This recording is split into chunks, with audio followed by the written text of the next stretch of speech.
Hello. So I read a total of 8 books this week, and without much further ado, let's take a look at what I've read.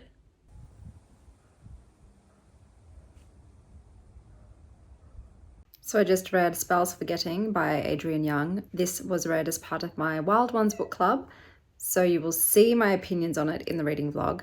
I did rate it 2.5 stars. If you want to know why I rated it 2.5, you'll have to watch the vlog.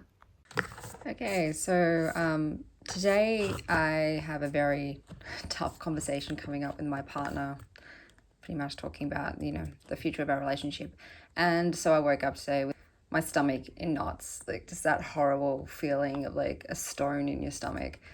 And I thought, okay, I need to sort of ground myself and center myself. So I decided to meditate. Now, when I meditate, I like to choose a crystal because it sort of helps me connect to something from the earth, and that helps with my grounding. So with that, I pull a card from this deck. So this deck has a bunch of crystals and keywords and associations. So I'll say which crystal's energy would be really beneficial for me today. And the one that came up for me today was Larimar. And the keywords are manifestation, nurturing, and inner wisdom. And at the bottom it says, peace, happiness, clarity, nurture. And I manifest connections that come from the heart. So I was like, okay, that seems very fitting. And then the second that I opened up my crystal box, I shit you not, this fell out. The one piece of Larimar that I have just fell right out of the box, and I actually sobbed. I don't know if anyone else has these sorts of things that sometimes happen, but it just felt, in that moment, I just felt a lot of love and support from the universe. So I just thought I'd share that with you guys.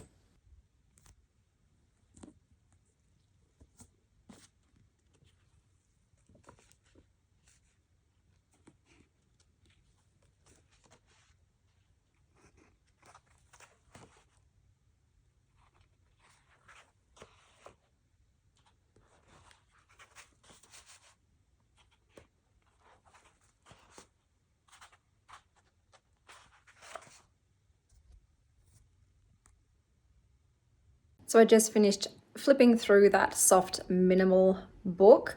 It wasn't quite what I was hoping. I was sort of trying to find some inspiration for interior design, maybe redo my living areas, but it didn't really quite deliver that for me. But I still enjoyed my time flipping through it.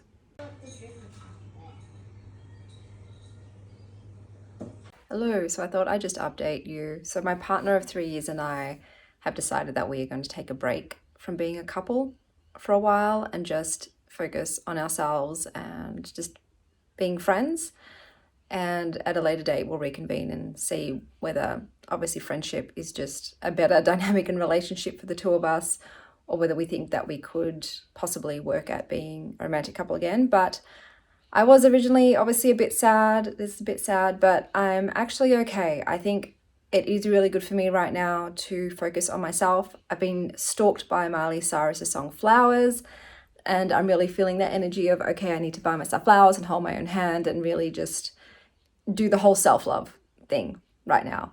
And I'm okay because we're still friends. He's still going to come over occasionally and play Nintendo with my kids and I, so I don't feel like I've lost him.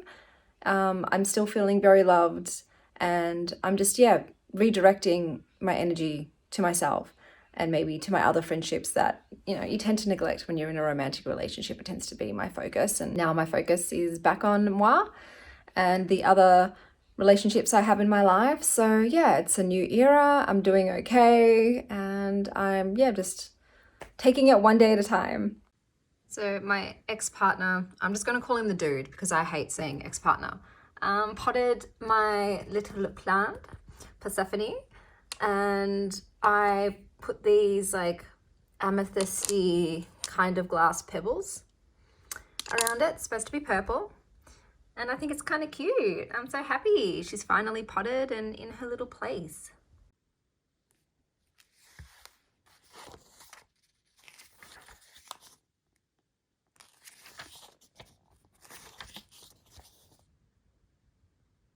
Hello, so I was reading Braiding Sweetgrass by Kimmerer.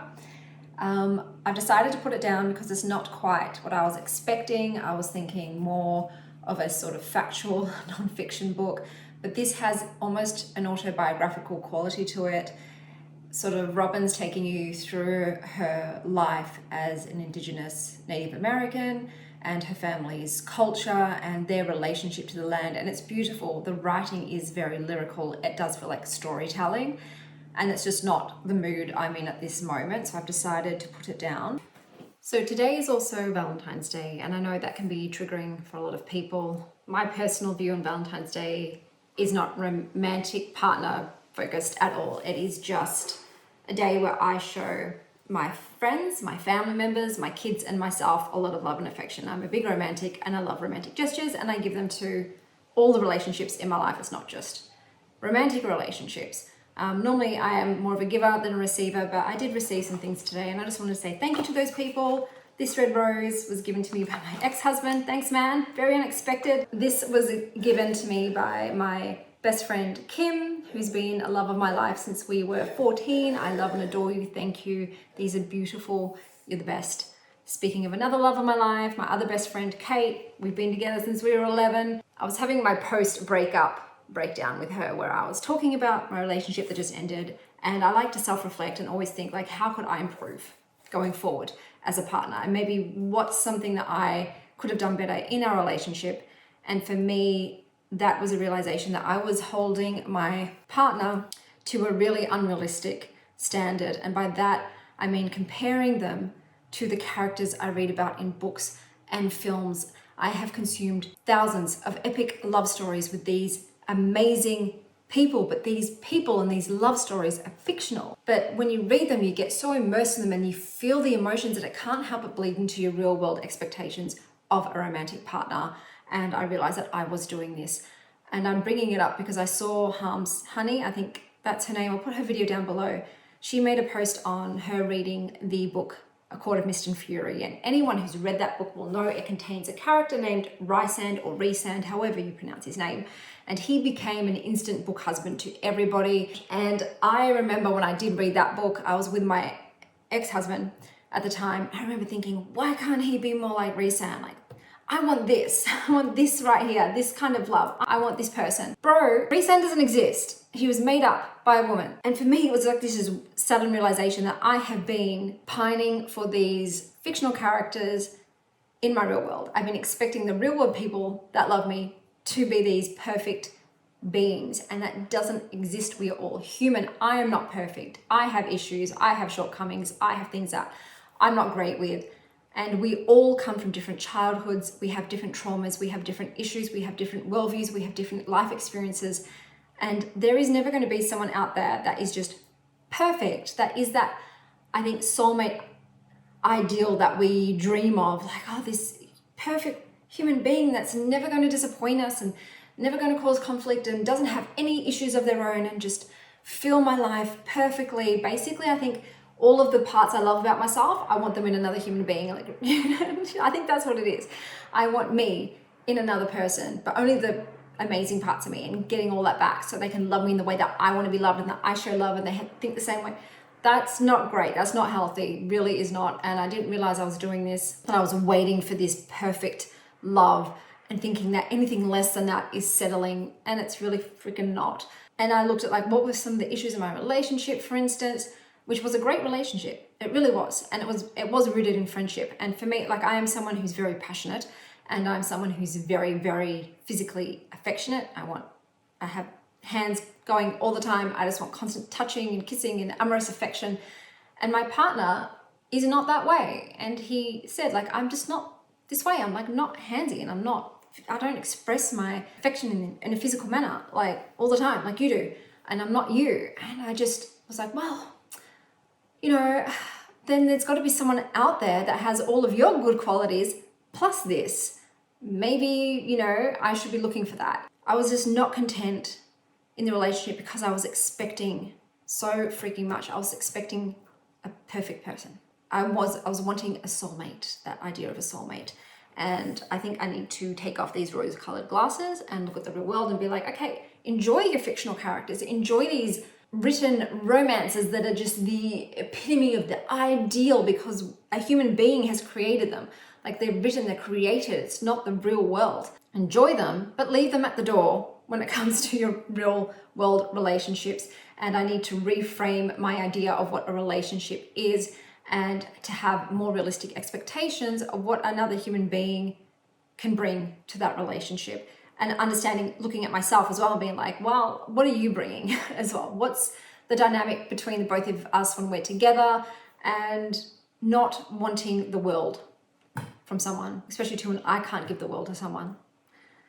So that's what I've learned about love recently. And I just thought I'd mention it because I saw Honey's video as well. I'm thinking maybe it's an worldly, energetic thing happening at the moment where some of us are thinking, maybe I'm holding real people to a standard that I've read about or I've seen in a film, and that's not great.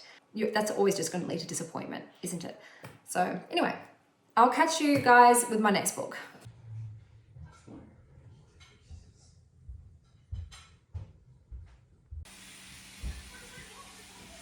I was a party planner.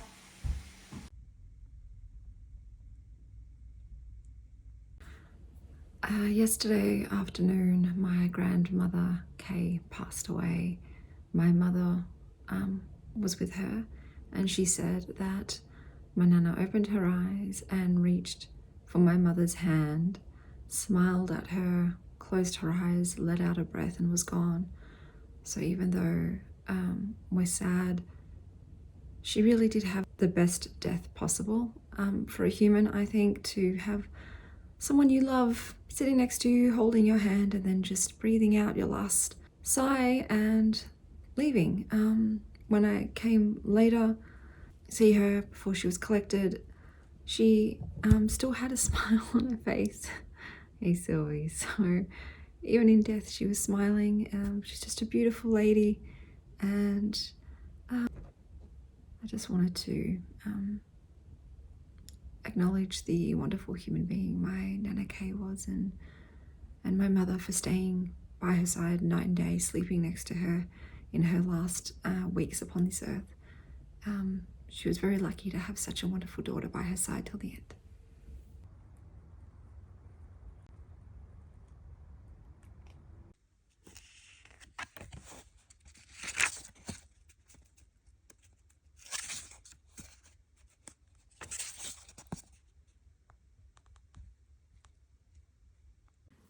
Hello, so I was reading Busy Being Free by Emma Forrest, but I'm deciding to DNF it because I just do not vibe with the author's opinions. For instance, here we go. I feel a shudder of revulsion for adults I'd noticed reading Harry Potter. This wasn't meant for you. And I'm just like, are you really like gatekeeping books? So if you are above a certain age, you're not allowed to read books, middle grade books. I'm sorry, but as an adult who reads middle grade books, not just because I have children, but because I enjoy them, their stories, I just was like, no, she feels revulsion for adults reading Harry Potter. And the book was just littered with these sorts of things. I remember there's like another instance, for instance, where she was going off on parents that like to wear matching outfits with their kids, so like the same pattern clothing. And she says it's parental narcissism that infantilizes the mother and pre-sexualizes the child. I'm like, brah, take a chill pill, man. I just think, yeah, it's a bit ridiculous to go off at people for reading middle grade books, to go off at people for wearing sort of matching clothing to their kids. It's just like, lighten up, man. Life's not so serious. It's not a big deal. People just trying to find some joy in the world. So yeah, I was just like, I have to put this down because I'm just not jiving with what she's putting down.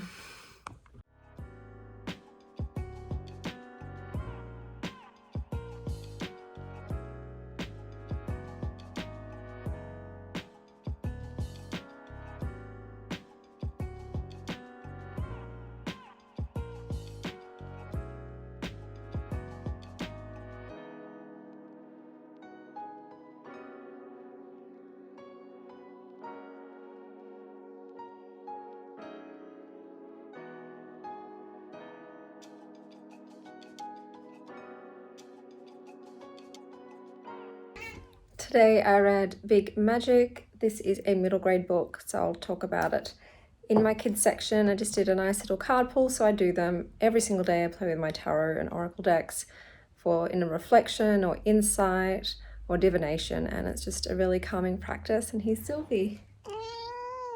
Love you, baby.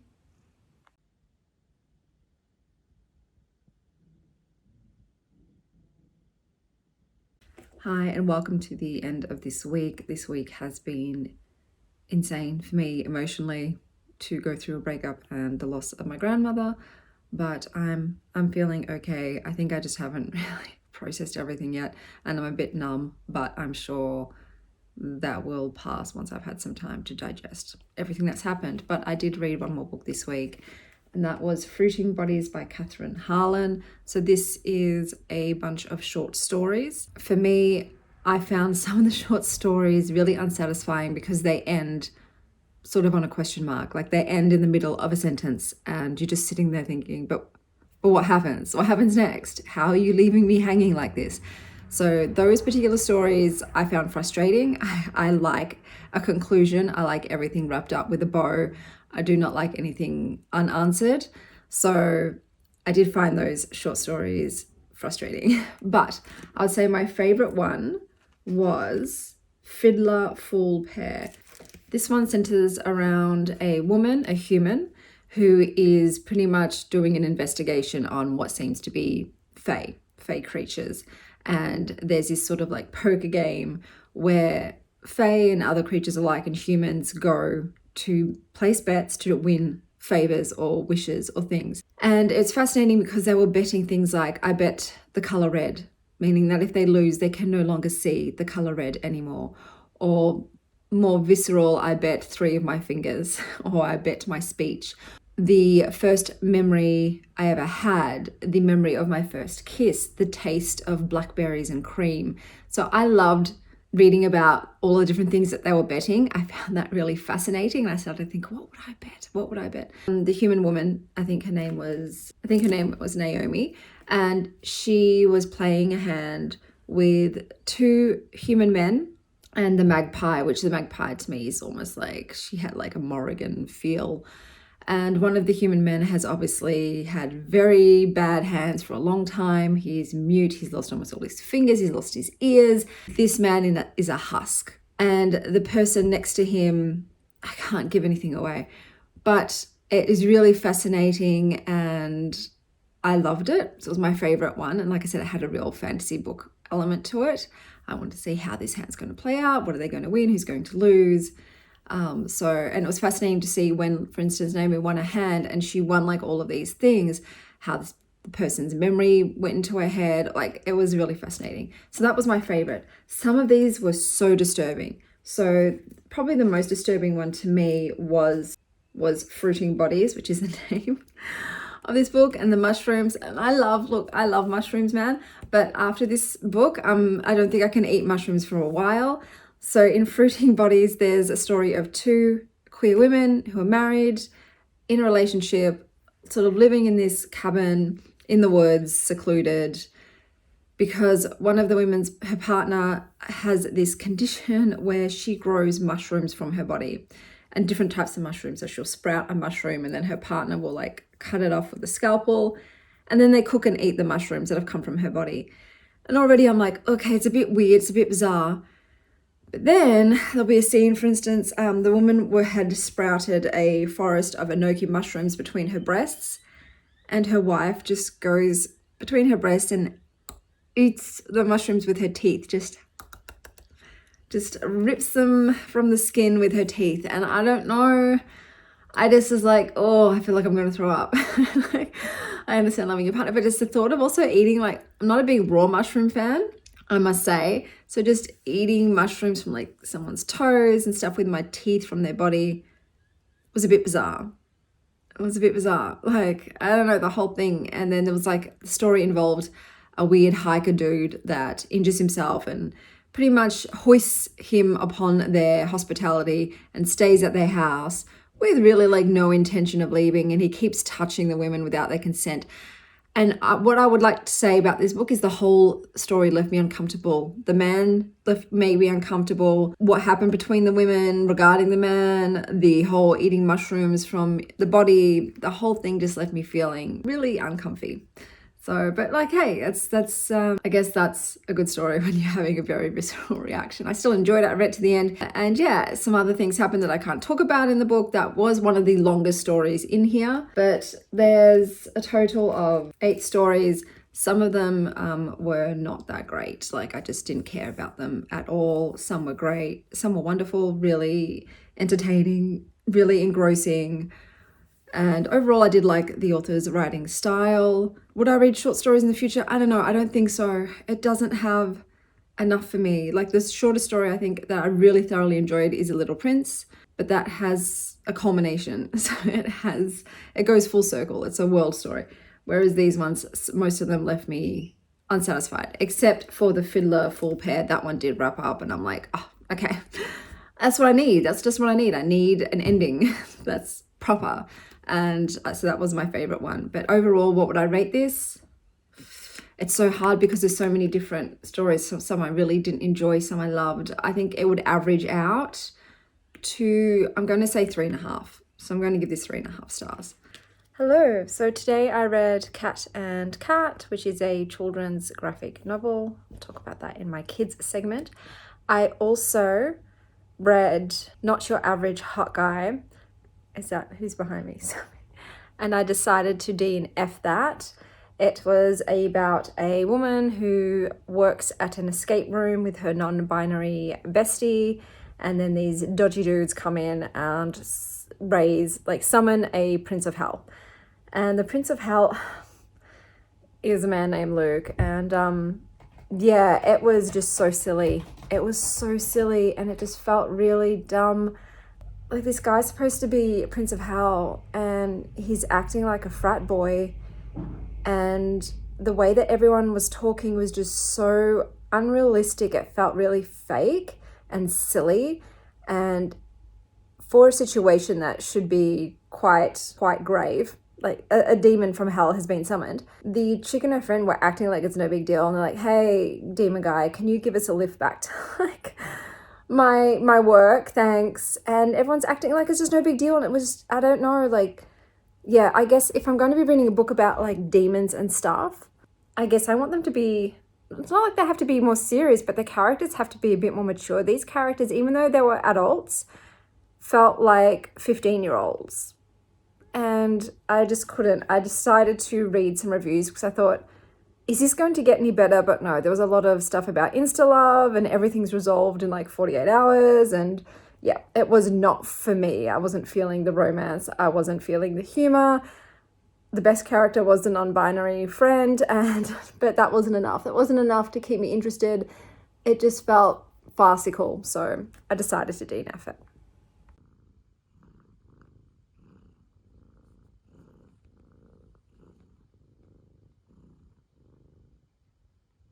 I hope that wherever you are having a fanciful morning, afternoon, or evening. And as always, stay wild, Star Child.